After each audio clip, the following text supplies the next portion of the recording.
Hello everyone, আসসালামু আলাইকুম। কেমন আছেন সবাই?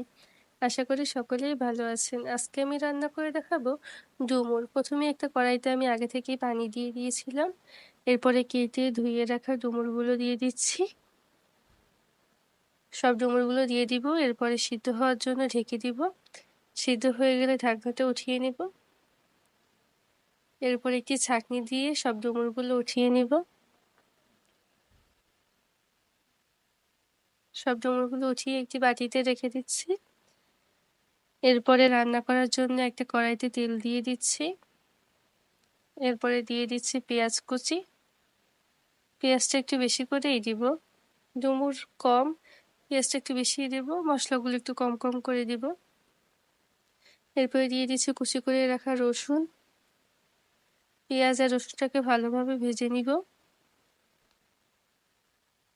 ভাজা হয়ে গেলে এরপরে চিংড়ি মাছ দিয়ে দিচ্ছি। চিংড়ি মাছটাকেও পেঁয়াজের সাথে ভালোভাবে ভেজে নিব। লাল লাল করে ভেজে নিব চিংড়ি মাছটাকে। কড়াইতে লেগে আসছিল, যার জন্য আমি সামান্য পানি দিয়ে দিয়েছিলাম। এরপরে দিয়ে দিচ্ছি গুঁড়ো মশলা, হলুদের গুঁড়ো, মরিচের গুঁড়ো, ধনিয়ার গুঁড়ো,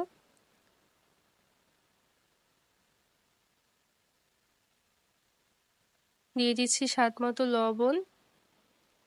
এরপরে দিয়ে দিচ্ছি সরিষা বাটা। সরিষা দিলে খাবারের স্বাদটা দ্বিগুণ বেড়ে যায়। ভালোভাবে মিশিয়ে নিব সব মশলাগুলো। এরপরে কষানোর জন্য সামান্য পানি দিয়ে দিচ্ছি। ভালোভাবে কষানো হয়ে গেলে সে সিদ্ধ করে রাখা ডুমুরগুলো দিয়ে দিব। সব ডুমুরগুলো ঢেলে দিচ্ছি। তারপর মশলার সাথে ভালোভাবে ডুমুরটাকে মিশিয়ে নিব। রান্না করার জন্য পানি দিয়ে দিচ্ছি। তাকেও ভালোভাবে মিশিয়ে নিব। আমি ইউটিউবে একেবারেই নতুন। যারা আমার ভিডিওটা দেখছেন অবশ্যই লাইক, কমেন্ট, শেয়ার করে সাবস্ক্রাইব করে আমার পাশে থাকবেন, আমাকে সাপোর্ট করবেন। আমি যেন ভিডিও বানাতে আরও অনুপ্রেরণা পাই। এই তো রান্না হয়ে গেছে ডুমুর।